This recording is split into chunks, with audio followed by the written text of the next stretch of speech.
కాకపోతే మా అభిప్రాయం ఏంటంటే ఉమ్. బయటి వ్యక్తి వచ్చి మా దగ్గర మా మీద పెత్తనం చేయడం. పెత్తడం చేయడం ఓకే.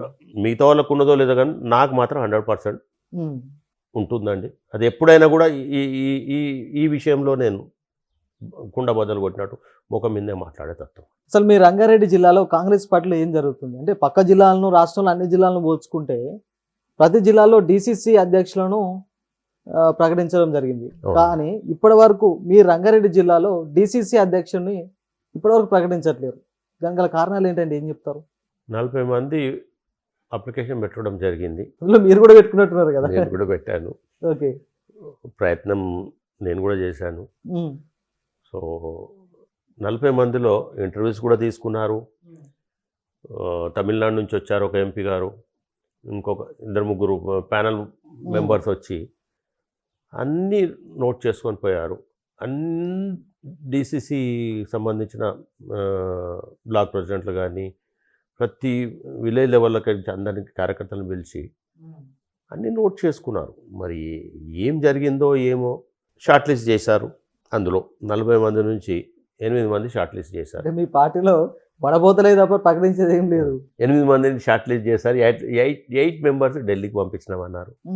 మరి అన్ని జిల్లాలకు డిసిసిలు వేశారు.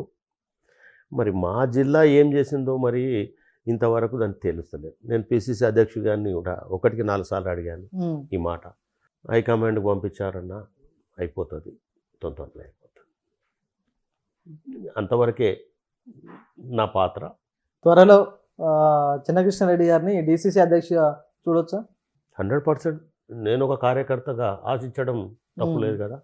తెలంగాణ రాష్ట్రంలో కాంగ్రెస్ పార్టీ ప్రభుత్వం చేస్తున్నటువంటి అభివృద్ధి ఏంటంటే ఏం చెప్తారు? చాలా చేస్తుందండి. పాత వ్యక్తులు చేసిండ్రు, పాత సీఎంలు చేసిండ్రు డెవలప్మెంట్.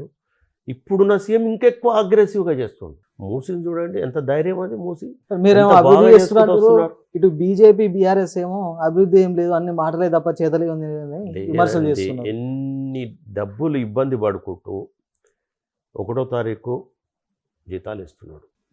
ప్రతి ఒక్కరికి ఏవైతే స్కీమ్స్ ఉన్నాయో ఇంప్లిమెంట్ చేసుకుంటూ వచ్చాడు. రైతు రుణమాఫీ చేసిండు. ప్రతి కార్యక్రమంలో ఏదైతే మేము కమిట్మెంట్స్ ఇచ్చినామో ఆ కార్యక్రమంలో ముందే ఉన్నాం.